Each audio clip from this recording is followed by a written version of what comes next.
Hi there, my name's Beth. I work with children and young people. I've been asked to give you a bit of information today about sexting, and I'm going to talk about what it is, about what to do if it happens, about what the risks might be, and about why young people might choose to do it. So, what is it first? Well, it's sending sexually explicit messages, and that might include images, photos, videos of themselves or of others, and it happens on all kind of devices that you can send and receive pictures, so mobile phones, smartphones, tablets, laptops, any device really that means that you can send and receive images. Um, so why does it happen? What's it all about? It's about young people testing out their feelings around their sexuality and about sex. They're starting to be interested in whoever they're attracted to, and it's about testing that out and maybe getting some validation that they look okay, and they want to feel good about themselves. Um, it can be to show love in a relationship. It can be to flirt or attract attention at the start of a relationship. It can be to make them feel good, like I've said, to boost their kind of feelings of self-esteem. Um, it can be to belong because they feel that everybody else is doing it, so I've got to do it, otherwise I'm the only one who kind of is the odd one out.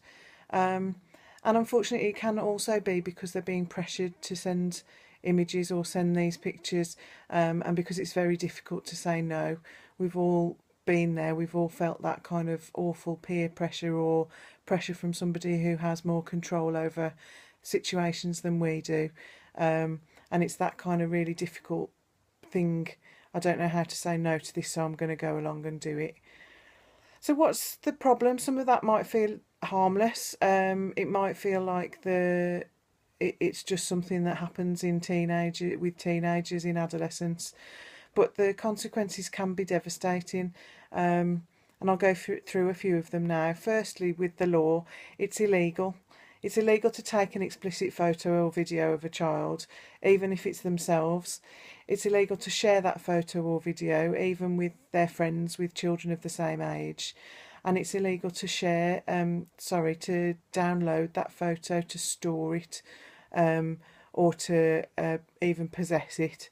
It's illegal to possess, download, or store images of children, even if those children are themselves, even of the child themselves, or even if the child who's in the image was in agreement with it being taken. It's still illegal. The other consequence is that the images, there's no control over those images once they've been shared. It becomes public, especially on social media. They can be saved, they can be copied, they can be shared between abusive adults, and you can never get it back. There are a few organisations that will help in these situations. One called the Internet Watch Foundation, that along with Childline will help if there is a picture that's got out of control and you've no longer got control of that sexualised image. But yeah, it can be really, really difficult to get that back, even with specialist help. The third consequence could be it opens people up to blackmail. That could be for money, that could be for more images of themselves. Somebody who owns an image of somebody else has control and power over that person. So it might be that if if you don't send me another image, I'll show this to everybody at your school, or I'll show this to your nan, or I'll show this to your teachers. And that might feel really awful for a child or young person, and they might get hooked into delivering more and more images, or trying to get hold of money to pay off the person that's blackmailing them.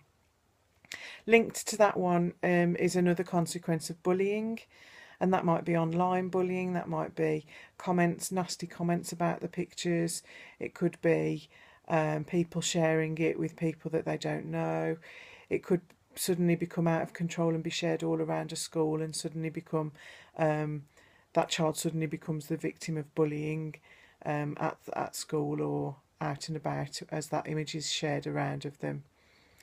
So what can we do? What can we do to help as parents? Well, firstly, we can explain the risks. We can explain the consequences. We can let children and young people know that, yeah, this might feel like a bit of fun at first, but actually once that image is out there, and we find it really difficult to take control back of it, and the consequences, like I've said, can be really difficult. There's been lots of stories about children that have taken their own lives or felt really unhappy and moved schools and all sorts of things because they got an image of themselves got out of control. I would also try and outline some safe rules and expectations for online safety once you're giving them a mobile phone or a tablet or a laptop. Just what does it mean to stay safe on this? How do I expect you to act, and what can you do if you see something that makes you feel uncomfortable? Give them the granny rule. If you don't want your granny to see it, it's probably inappropriate to send. So before you press send on that image, have a look at it again and think, what would I think if my nan saw this, or what would I think if my mum saw this, or my dad or my brother or my sister or whoever it is that might make that person think twice. Give them that rule. Make sure they know that their body's private and that nobody's got the right to be asking them to do anything that they feel uncomfortable with. Have those conversations with them about consent within a healthy relationship. Let them know they've got the right to feel safe, and that should be all the time. And if they're not feeling safe and they're not feeling happy, that they can talk to you, or they can talk to someone else on their network if they're feeling unhappy or unsafe. And if it does happen, if your child does share an image of themselves that gets out of control, try not to get angry. Try to reassure and listen and support them. There's a few agencies out there, and we'll put some links together that gives you all the contact details for these places. If an adult tries to get in touch with your child and asks for an explicit image or an unsafe sexual image to be sent, then get in touch with a place called CEOP. That's the letter CEOP, and it stands for the Child Exploitation and Online Protection Centre. And they can track down the adult, and it's part of grooming, so it's illegal.